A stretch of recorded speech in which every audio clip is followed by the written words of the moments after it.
And this time we're going to do it adding another note. Last time we just added one key in the left hand and we played our right hand chords. This time we're going to add two notes in the left hand. So if you look at measure 1, we have our E minor again that we've learned. And then our left hand is on our low note from the top, E. And then we're going to skip up to the B, which is the top note in the E minor chord. So we're basically playing the outer shell of the E minor chord, but we're playing it in the left hand, if that makes sense. And that just makes a really nice, pretty sound. Sounds better than this, where it's kind of, it depends what you're going for, but we'll just keep it kind of pure, a little bit sweeter than that richer sound.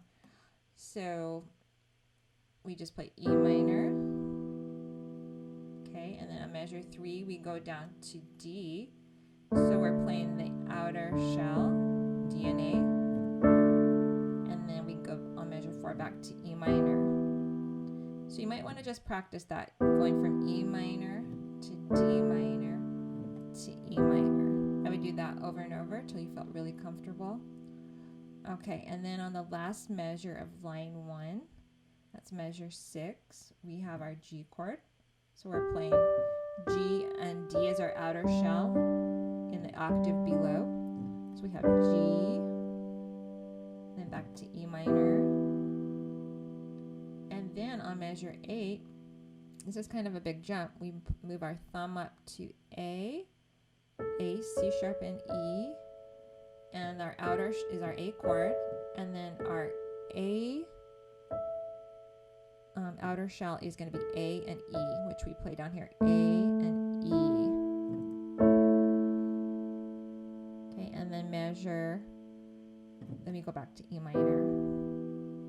Okay, so those are all the chords. Everything else is just a repeat. You just have to be able to move in the different chords.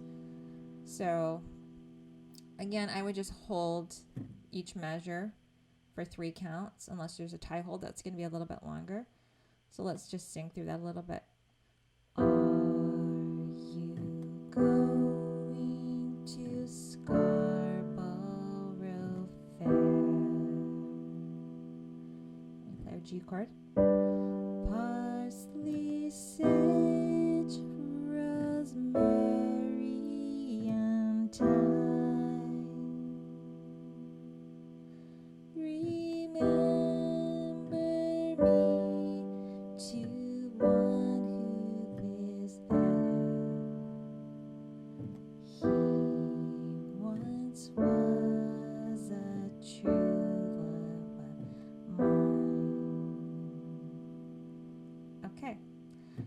So that's super fun to be able to do that without even reading any music.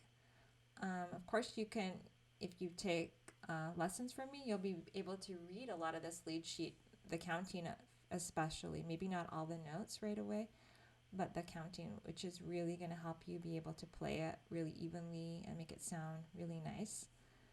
So, and then stay tuned for the next video that we're going to add a little bit more to this and make it a little bit more interesting if you want the challenge of that.